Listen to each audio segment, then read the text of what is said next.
नमः शिवाय। प्रिय भक्त गणों, आपका स्वागत है हमारे YouTube चैनल पर। सावन की शुरुआत होते ही शिव जी की सभी भक्तों की पूजा की तैयारी शुरू हो जाती है। इन सभी तैयारियों के पीछे भगवान शिव से जुड़ी कोई ना कोई कथा अवश्य होती है। तो आइए जानते हैं कि वो कौन सी पौराणिक कहानी है जिनको आधार मानकर हम भगवान शिव की आराधना में लीन रहते हैं। सावन की शुरुआत होते ही हम सभी कावड़ यात्रा से लेकर तरह तरह की तैयारियां करना शुरू कर देते हैं। भगवान भोलेनाथ की पूजा के लिए ये सावन बहुत ही ज़्यादा ज़रूरी है। लेकिन क्या हमने कभी सोचा है क्यों विशेष है ये सावन का त्योहार? तो आइए जानते हैं इसके पीछे जुड़ी हुई सभी महत्वपूर्ण पौराणिक कथा। समुद्र मंथन की कथा के अनुसार देवताओं और असुरों के बीच सागर मंथन का युद्ध हुआ था। इसके दौरान विष की लहरों से देवताओं को बचने के लिए भगवान शिव ने हलाहल विष पिया था। यह घटना सावन मास के सोमवार को हुई थी।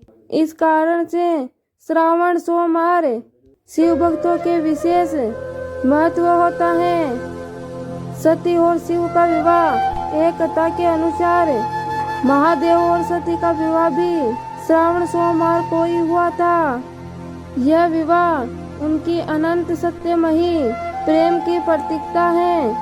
इसलिए श्रावण सोमवार को शिव पार्वती के विवाह के दिन के रूप में मान्यता है। राजा दक्ष की यह कथा महादेव और उनकी पत्नी सती के बीच घटी। एक सोमवार को राजा दक्ष ने ब्रह्मा के यज्ञ में सती को नहीं बुलाया था, जिससे सती ने अपने शरीर को आग में दे दिया। इस घटना के बाद सती का विलोपन हुआ और वो फिर से पार्वती के रूप में फिर से जन्म लिया। यह कथा महादेव के भक्तों द्वारा सावन सोमवार के व्रत में स्मरण की जाती है। राजा सत्यवान और सावित्री की कहानी।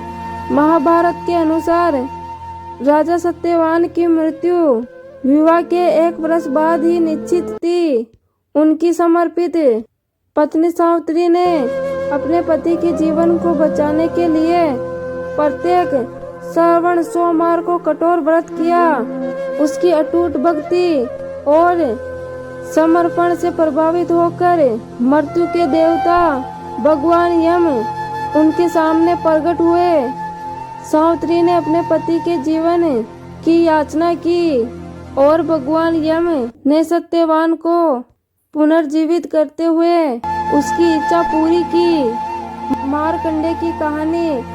एक युवा लड़के मार्कंडे की देवी के श्राप के कारण 16 वर्ष की आयु में ही मृत्यु निश्चित था। उसने अपने भाग्य को बदलने के लिए दृढ़ संकल्पित मार्कंडे ने श्रावण सोमवार को व्रत रखा और भगवान शिव की पूजा की। उसकी निश्चित मृत्यु के दिन जब भगवान यम उनके प्राण लेने आए तो मार्कंडे एक शिवलिंग से चिपक गए और प्रार्थना की। उनकी प्रार्थना से प्रसन्न होकर भगवान शिव प्रकट हुए और उन्होंने भगवान यम के निश्चित दिवस को ही बदल दिया, जिससे मार्कंडे की जान बच गई। द्रौपदी की कहानी। पांडवों की पत्नी द्रौपदी को अपने वनवास के दौरान एक कठिन स्थिति का सामना करना पड़ा। भोजन के अभाव में उसने भगवान कृष्ण से मदद की प्रार्थना की। उन्होंने उसे सावन सोमवार के व्रत रखने की सलाह दी। द्रौपदी ने उनके मार्गदर्शन का पालन किया और अत्यंत भक्ति के साथ पूजा पाठ की। परिणाम स्वरूप एक चमत्कार हुआ। अक्षय पात्र, एक बर्तन जो असीमित भोजन प्रदान करता था, जिसके बाद उसे कभी भी भोजन की समस्या नहीं हुई। राजा हिमवान और देवी पार्वती की कहानी। देवी पार्वती के पिता राजा हिमवान ने भगवान शिव से वरदान मांगने के लिए श्रावण सोमवार का व्रत किया था। उनकी भक्ति और तपस्या से प्रभावित होकर भगवान शिव ने उसकी इच्छा पूरी की और उन्होंने एक बेटी का आशीर्वाद दिया जो देवी का अवतार थी। यही पुत्री बाद में भगवान शिव की पत्नी पार्वती के नाम से जानी गई। श्रावण सोमवार के व्रत से जुड़ी कुछ और पौराणिक कथाएं होती हैं, लेकिन इसके साथ ही आज हम इसी कहानी में कावड़ यात्रा से जुड़ी 2 पौराणिक कथाओं के बारे में भी बताने जा रहे हैं। कावड़ यात्रा भारत में धार्मिक और सांस्कृतिक महत्व रखने वाली यात्राओं में से एक है। यह यात्रा मुख्य रूप से श्रावण मास में होती है और श्रद्धालु भक्तजन गंगाजल लेकर पवित्र तीर्थ स्थलों पर यात्रा करते हैं। यहाँ कुछ प्रमुख कावड़ यात्रा से जुड़ी कहानी है। राजा सागर की कथा।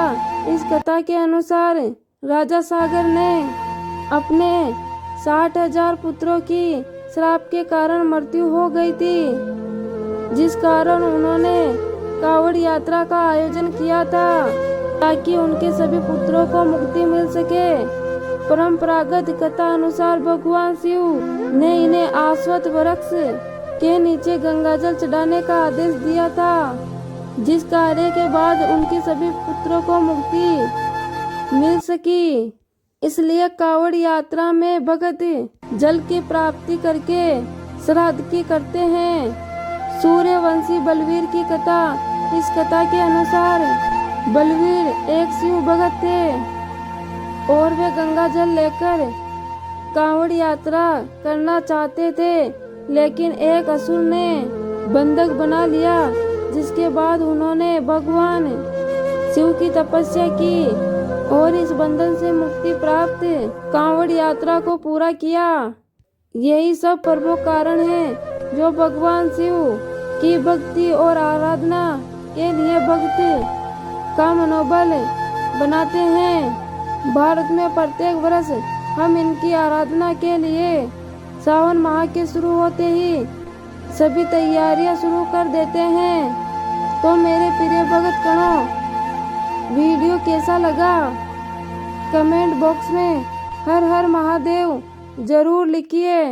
आप सच में भोलेनाथ के भक्त हैं तो यूट्यूब चैनल को सब्सक्राइब और वीडियो को लाइक अवश्य करें। धन्यवाद।